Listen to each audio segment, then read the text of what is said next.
She's saying that Blake Lively was suddenly detached from the husband's secrets.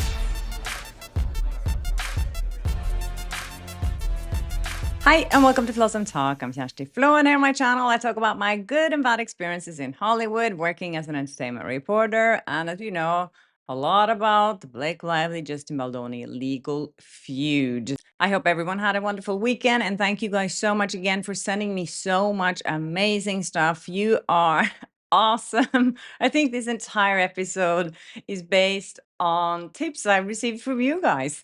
Anyway, this video has been going around for a while. I have received it a few times and I have been watching it a few times and I've been trying to analyze it. Okay, so the two women here behind Blake Lively in this video are Leslie Sloan, Blake Lively's publicist, who's been sued by Justin Baldoni, but not anymore now that his case is dismissed, and Blake Lively's mother, apparently. This is obviously a few years ago, but they were behind her while she was doing interviews on the red carpet. And some people picked up on their movements around their noses. I don't know what they're doing. I'm not going to suggest what they're doing, but it looks really suspicious to me as well. As some people have been pointing out, it does look suspicious. I don't know what you guys think when you see this. And afterwards, Leslie Sloan and Blake's mom was also apparently interviewed. And when you look at Leslie Sloan's face, her facial expressions and what she's doing with her mouth, something's going on there. I'll leave it up to you guys to speculate. I just thought it was interesting to see these two women being probably up to no good, but maybe they're just catching a cold. I mean, I don't know. Also, Hugh Jackman's Broadway show is not doing great. Is it because of his relationship with Ryan Reynolds? I'm going to talk about that in a little bit, but first I wanted to thank the sponsor of this video, Midas Merge, a relaxing and beautifully designed merge game that I actually have been enjoying quite a lot. Well, I'll be honest, these things aren't usually my thing. I usually don't get hooked on mobile games, but there's something about Midas Merge that really surprised me. It's calm, the art is so charming, and it doesn't overwhelm you with noise and pressure. In the game, you merge items to hatch and evolve cute little creatures. My favorite so far is the Cappy bird. It starts off as this tiny fluffy bird and becomes this really elegant level 3 creature. They're generally adorable without being over the top. So the story is a nice little touch as well. You're working with King Midas and Queen Laia to restore the Garden of Gold, which are trapped in the darkness of Nyx, the goddess of nights. As you play, you collect sunbursts to slowly bring light back and rescue the creatures hidden within. And here's the part that actually made me stick with it. Midas Merge is free,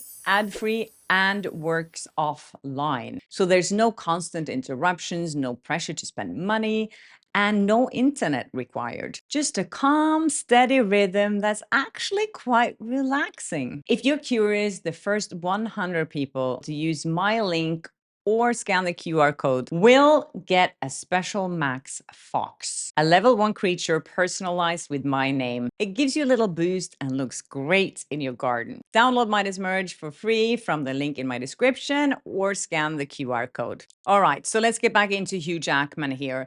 There is a story now on page 6. Someone tipped me off about it. Thank you so much, Serena, for sending me this. Apparently, his popularity is falling. Hugh Jackman was always the nice guy. As I said many times before, I love Hugh Jackman. I always thought he was the nicest guy, but now, people are starting to have a little doubts about him because he's such a close friends with Ryan Reynolds, and he's been protecting Ryan and Blake.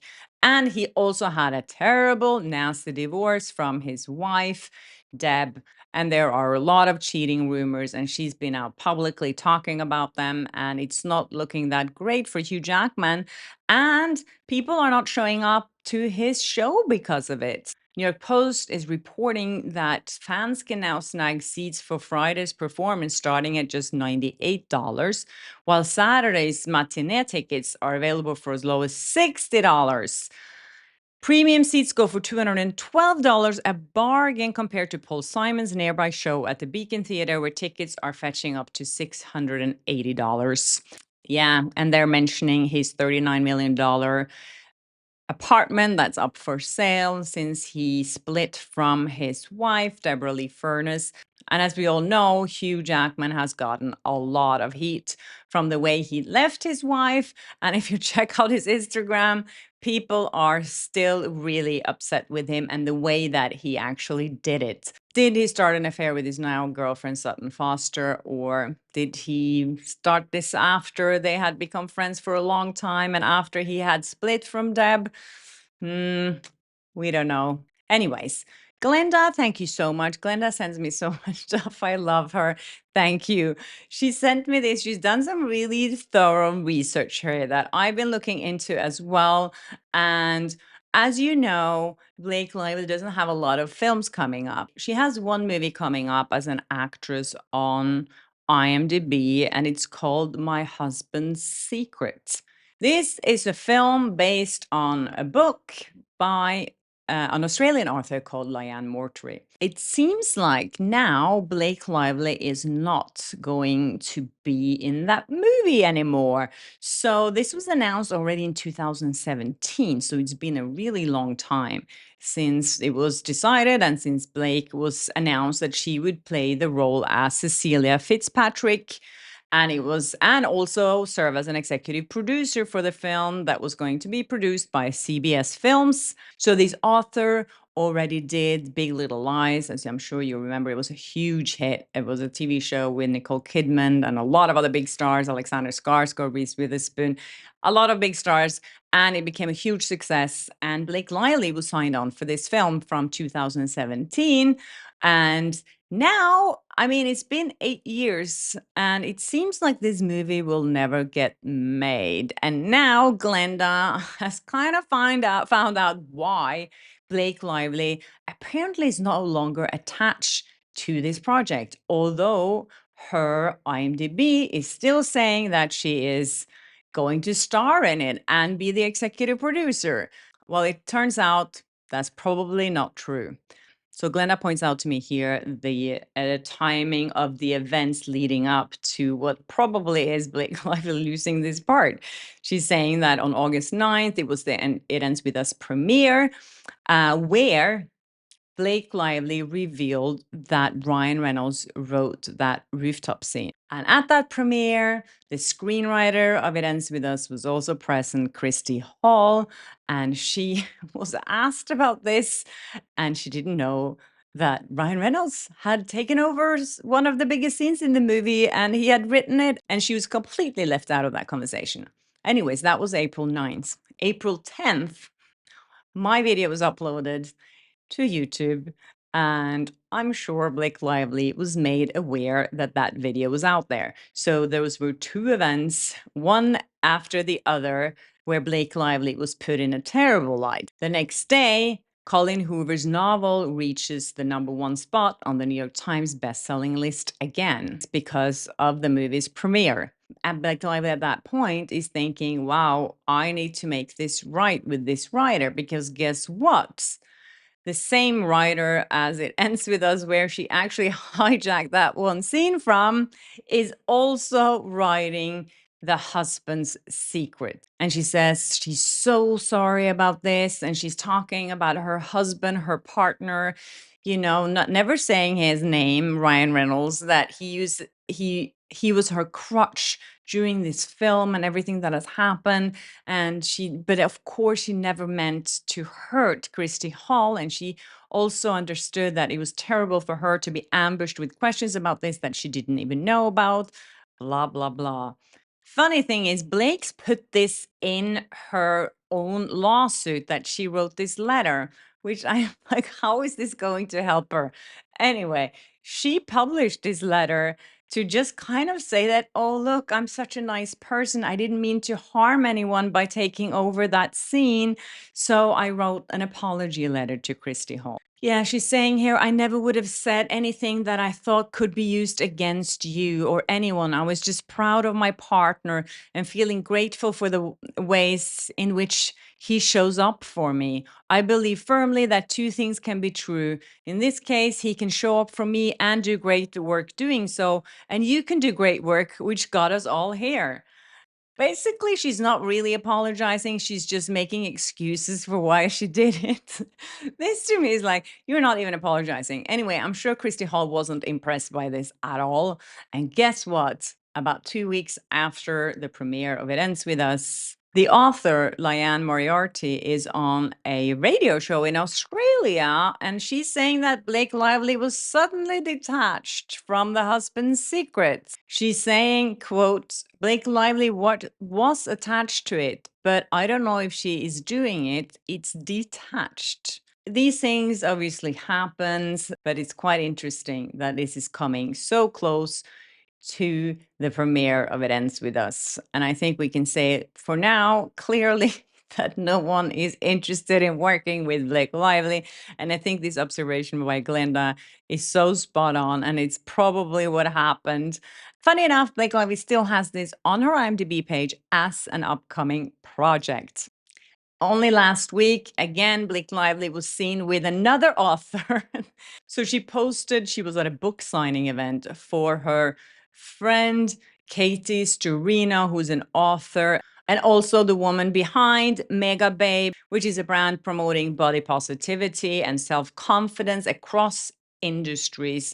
So she was at her event when she was launching her first book, Sunny Side Up, which is a novel following Sonny Green, the leader of a New York PR empire who is reeling from a recent divorce, ready to banish the negativity. Sonny describes in the book synopsis as Carrie Bradshaw of the next generation who decides to throw herself back into dating. It seems like a role Blake Lively would love to have. I'm sure if they're ever making an adaptation of this book, Blake Lively will be there. Why was she at this book signing for this book? And then this author also posted a photo of Ryan Reynolds holding up her book. So she is putting her dragon in there. And he also loves this book, apparently.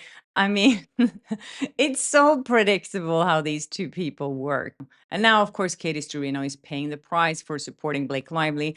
I couldn't find any photos of Blake on her Instagram page. I don't know if she removed it or if she ever had it there, or if she had it only on story, or if Blake only had it on story. But I couldn't find anything now. And people are attacking her on Instagram and saying, why are you supporting this person? And yeah. So we'll see where that goes. Anyways, talking about Leslie Sloan, her company was backed by Harvey Weinstein back in the day. I think she started her own company in 2014, and it was financially backed by Harvey Weinstein. Harvey and Leslie were like this. And when all this dirt came out about Harvey Weinstein, Blake Lively said that she had never heard anything bad about him. She said in an interview to The Hollywood Reporter, that was never my experience with Harvey in any way whatsoever. And I think that if people heard these stories, I do believe in humanity enough to think that this wouldn't have just continued. Well, we have proved that it did just continue. And this is what she told The Hollywood Reporter. And then she said, I never heard any stories like this. I never heard anything specific. So she did hear stories, but not something specific. I don't know. And she says that it's devastating to hear.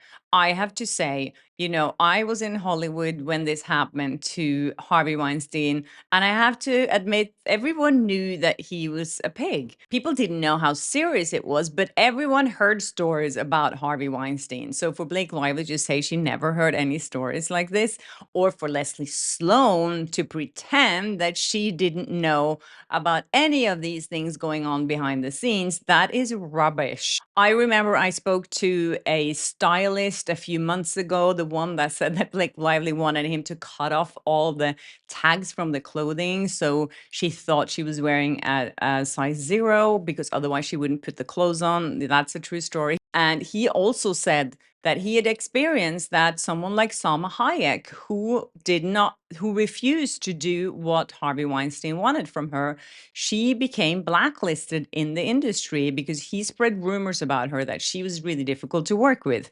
These things happen a lot. And we've seen now in the aftermath of Harvey Weinstein that this is the way he was doing things. He even hired Mossad agents to intimidate journalists and people in the industry. So, yeah, I don't know about all the accusations against him. He was just in court again, and he was just found guilty again of some of the things that he was accused of. And I think he's still waiting for a verdict. But I don't know. I've heard a lot of people saying that they watched Candace Owens' interview with him, whatever, and they think he didn't do these things. But now Harvey has come out and said that he's going to write a book. He said to Radar Online that he is working on a book that's going to be Scorched Earth, the memoir, supposedly titled Casting Couch, The Real Story, which is said to be filled over to cover with accusations, betrayals, and receipts. I can't wait for that book and see who is pulling down with him. One publishing insider has told a reporter that he's not looking for forgiveness, he's looking for revenge. Apparently, first on his hit list is Gwyneth Paltrow. I'm thinking that he probably has a thing or two to say about Leslie Sloan as well. And as we know, he came out not too long ago saying that he was sympathizing with what Justin Baldoni was going through. But then that was all corrected. Because everyone was like, oh, Harvey Weinstein is supporting Baldoni. And then people were like, that's not a great thing, really. And then he corrected it, or some of his reps corrected it. But then some of his reps were correcting this, saying that he was only talking about about Justin Baldoni's legal actions against the New York Times, because he had also been falsely accused by the New York Times. And then his rep further clarified that Harvey is not taking sides in the Baldoni Lively matter. He is not familiar with the details and has only ever had the kindest, warmest interactions with both Blake and Ryan Reynolds. So, yeah, stay tuned for more on the Harvey Weinstein book. I am, as I said, very curious about who he's going to call out here. Yeah, anyways, thank you guys so much for watching. Tomorrow, I think I will be in my new studio that they just finished up here in my apartment in Spain. I'm so excited about it. So stay tuned for that. And yeah, if you haven't subscribed yet, please do, and hit the notification bell so you don't ever miss an episode of Floss and Talk. But before I go, don't forget to download Midas Merge for free from the link in my description or scan the QR code. Bye.